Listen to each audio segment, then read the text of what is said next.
महाराष्ट्राच्या राजकारणात सध्या आरोप प्रत्यारोपाचा जोरदार फेरा सुरू झालेला पाहायला मिळतोय. आणि याच पार्श्वभूमीवर राष्ट्रवादी काँग्रेस शरदचंद्र पवार पक्षाचे आमदार रोहित पवार यांनी केलेल्या एका वक्तव्यामुळे मोठी राजकीय चर्चा रंगली आहे. रोहित पवार यांनी सोशल मीडियावर केलेल्या पोस्टमध्ये भाजप आणि त्यांच्या मित्रपक्षांबाबत सूचक इशारा देताना असं म्हटलं आहे की भविष्यात भाजप आपल्या मित्रपक्षांची शिकार करू शकतो.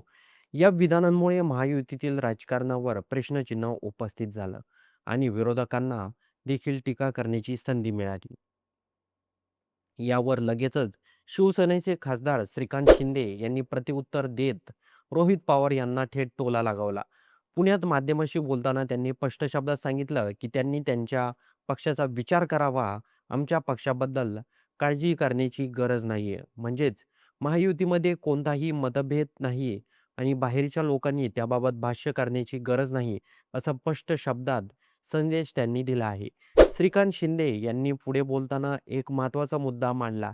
त्यांनी सांगितलं, की प्रत्येक पक्ष आपली ताकद वाढवण्यासाठी काम करत असतो. आम्हीही आमच्या पक्षाची संघटना मजबूत करण्यावर पूर्ण लक्ष केंद्रित केलं आहे. कार्यकर्त्यांशी थेट संवाद साधण्यासाठी विविध स्तरावर बैठका घेतल्या जात आहेत. वाढनिहायित नियोजन करून पक्षाची पकड अधिक मजबूत करण्याचा प्रयत्न सुरू आहे. म्हणजेच सध्या निवडणुका नसल्या तरी आगामी राजकीय लढतीसाठी तयारी सुरू असल्याची त्यांनी स्पष्ट संकेत दिले आहेत. रोहित पवार यांच्या मित्रपक्षांची शिकार या वक्तव्यावर पुन्हा एकदा प्रतिक्रिया देताना शिंदे म्हणाले, की आमच्या बाबत चिंता करण्यापेक्षा त्यांनी त्यांच्या पक्षाबद्दल काय चाललंय ते पाहावं. हा थेट आणि स्पष्ट टोला होता. त्यानंतर सत्ताधाऱ्यांचा आत्मविश्वास दिसून येतो. दरम्यान दुसऱ्या बाजूला पंढरपूरच्या राजकारणात मोठी घडामोड घडली आहे. पंढरपूर, मंगळवेढा, माढा परिसरातील महत्त्वाचे नेते भगीरथ फालके यांनी शिवसेनेत प्रवेश केला आहे. या पक्षप्रवेशामुळे स्थानिक राजकारणात मोठा उलटा फेरा होण्याची शक्यता व्यक्त केली जात आहे.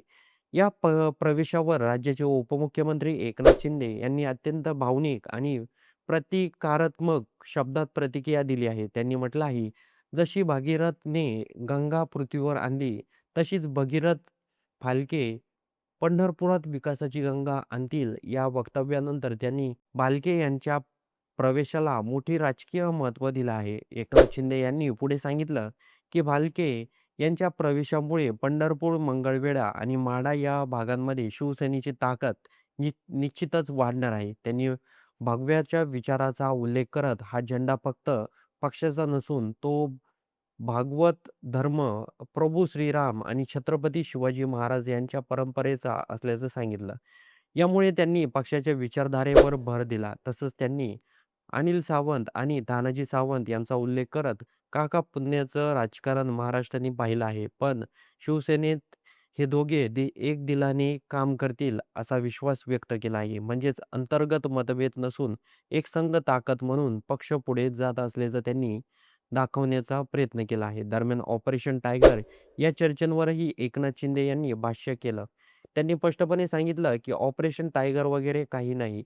काही चॅनेलवालेच डरकाळी फोडत आहेत आणि ती ऐकून काही जण म्याव-म्याव करत आहेत. या वक्तव्यातून त्यांनी माध्यमांवरही टोला लगावत अशा चर्चांना फेटाळून लावलं आहे. एकंदरीत पाहिलं तर एका बाजूला रोहित पवार यांनी महायुतीवर शंका उपस्थित करणारा इशारा दिला, तर दुसऱ्या बाजूला श्रीकांत शिंदे आणि एकनाथ शिंदे त्याला ठाम आणि आक्रमक उत्तर देत सत्ताधाऱ्यांची भूमिका स्पष्ट केली.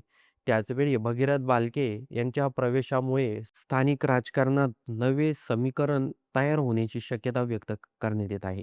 तर मंडळी, या संपूर्ण राजकीय घडामोडीबद्दल आपलं काही मत असेल तर ते कमेंट बॉक्समध्ये नोंदवायला विसरू नका.